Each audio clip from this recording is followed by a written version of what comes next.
Couple et recommence.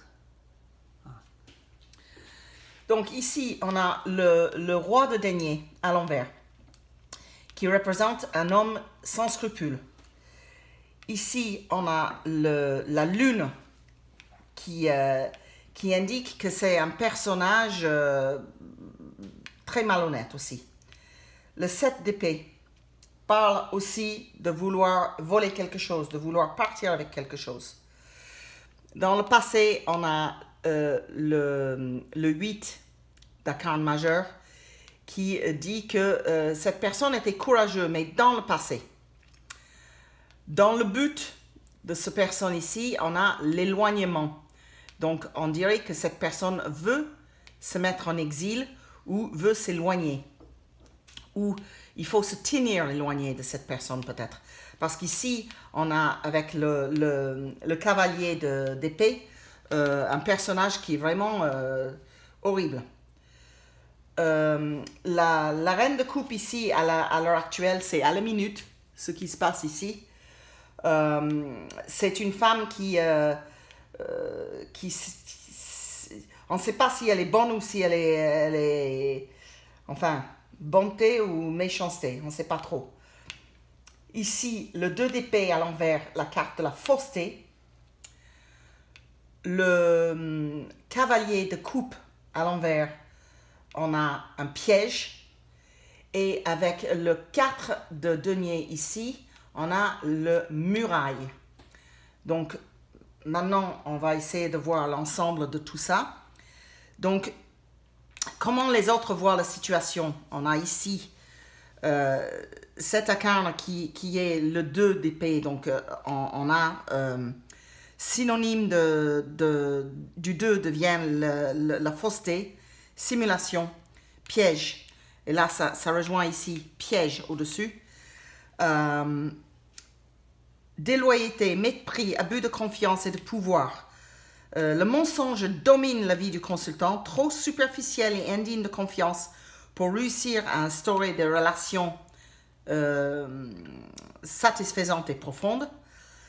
C'est un faux ami, un adulateur, un traître, un escroc, un personnage ambigu et sans scrupules, à tenir éloigné dans le but ici. Donc, si les malheurs s'acceptent de s'éloigner, ils le font malheureusement dans la mauvaise direction. Donc, on est vraiment un avertissement ici de se tenir éloigné de ce personnage qui vraiment... au centre, si je... Mais bon, je vais revenir à la lune, là, qui est... si on parle d'un personnage avec la lune, on est en train de parler d'une personne qui est matérialiste, conservatrice, envieuse, hostile, déloyale, visqueux. Un individu changeant et contrariant, un lunatique, un visionnaire, des faux amis et des ennemis cachés. Donc là, ça rejoint ce roi de denier ici, qui est quand même le roi qui est vraiment un homme faux, complètement faux, qui est à l'affût de comment je pourrais dire, qui est visqueux.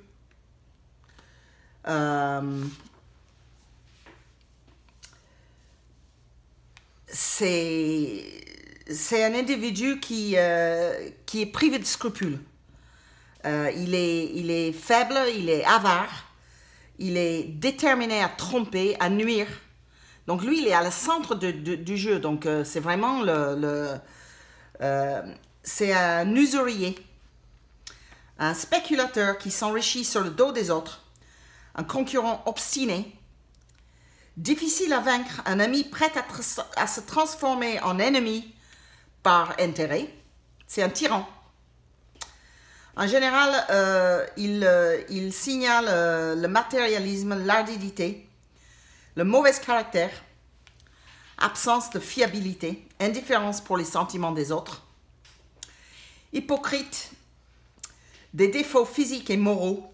Il ne faut pas exclure l'emploi des moyens illicites, des dangers, des pertes financières, voir si les autres cartes le confirment, une arrestation. Il est en train d'essayer de faire quelque chose de très illicite. Et en fait, je crois que c'est... il y a des aides qui sont apportées ici uniquement par intérêt. Et il y a beaucoup de litiges familiaux là. Donc, dans le but, Digu, you need to get down. La carte Digu!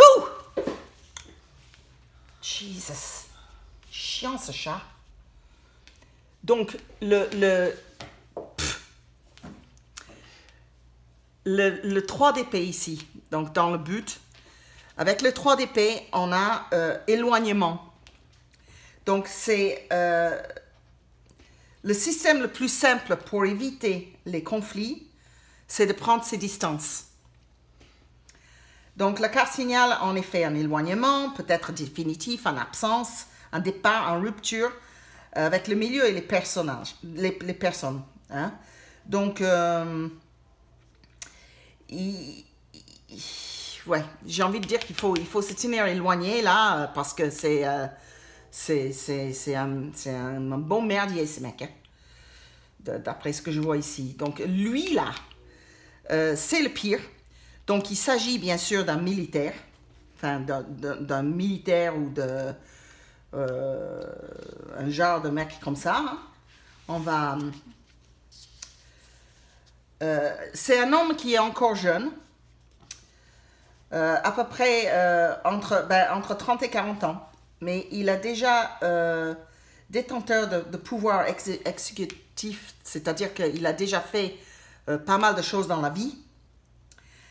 Un homme militaire, un homme de pouvoir, un avocat, un officier, un sportif, un homme politique, un chef d'équipe.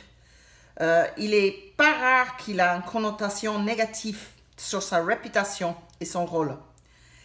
Il est aussi fascinant que dangereux.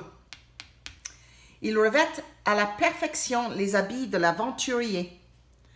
C'est un adversaire redoutable. Il voudrait bien être le défenseur des faibles. D'accord? Mais il est impulsif, imprudent, irresponsable, exhibitionniste, fanatique, irrationnel, têtu, cynique, suffisant. Il peut même aller jusqu'au banditisme, la drogue. Il est fascinant. Il se part des caractéristiques d'un séducteur malhonnête. C'est un canaille, tout sourire. Il agit toujours avec des intentions cachées. C'est un voleur, un escroc, un espion, un pique-assiette, un fanfaron. En somme, il s'agit d'un homme privé de scrupules, totalement incapable de se dominer. Un adversaire redoutable, aguerri, sournois, capable des pires comportements, de la haine à la calomnie, la fausseté au cynisme. Attention aux dangers et aux événements négatifs soudains. Mais alors là, c'est... God almighty. Bon, ici, on a un piège. Donc, that's in your hopes and fears. Donc, le piège, ben, je vais pouvoir y continuer là-dessus. Et là, après, on a, dans l'ultime outcome, on a le 4 qui est un mur. Donc, il y a un muraille là. Et là, j'ai l'impression que de toute façon, tout ce qu'il veut ce mec, c'est de t'user et d'abuser. Tout ça pour arriver à ses fins.